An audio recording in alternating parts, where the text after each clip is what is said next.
The night they were taken. The rain had been falling for hours when the soldiers came to my door. The sound of their boots squelching in the mud mixed with the pounding on the wood, a violent rhythm that woke my wife and me from our restless sleep. I didn't need to ask who it was, I already knew. For days, the whispers had traveled through the village. The chief priest had spoken. My triplets, my beautiful, innocent triplets, were cursed, he said. A dark omen that would bring ruin to the kingdom. I thought it was just another tale to frighten people, one of those stories the elders told to keep everyone in line. But when the king issued the decree, I realized it wasn't just talk. Open the door, turned, one of the soldiers backed, his voice cutting through the storm. My wife, Ebony, clung to me, trembling. Don't let them take our children, she whispered, tears streaming down her face. I stood frozen, my mind racing.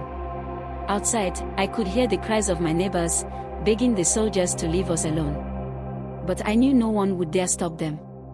The king's word was law, and defying him meant death. The door burst open before I could reach it.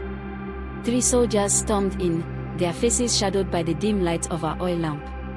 Behind them stood the chief priest, his white robe soaked and clinging to his thin frame. His eyes were cold, his lips twisted into a grim smile. There they are, he said, pointing at the crib where my children slept. The curse must be purged tonight. Ebony screamed, throwing herself in front of the crib. Please, they're just babies. They've done nothing wrong. The priest ignored her, turning to the soldiers. Take them. I stepped forward, my fist clenched. You can't do this. They are my children. They are not just your children, the priest hissed. They are a danger to us all. The spirits have spoken, and the king has listened. Stand aside, or you'll share their fate. The soldiers moved past me, their hands reaching for the crib. I fought them, swinging wildly, but it was no use. They were stronger, faster, and there were too many of them. One of them struck me across the face with the hilt of his sword, and I fell to the ground, my vision swimming. I could hear Ebony's screams, the wails of my babies as they were torn from her arms.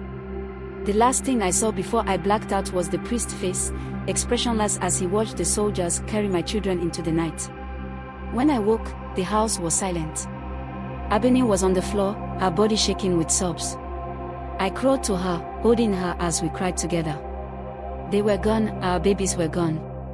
The next day, the village was eerily quiet. No one spoke of what had happened, but their eyes told me everything. They pitied us, but they feared the king more. Weeks passed before the truth came out.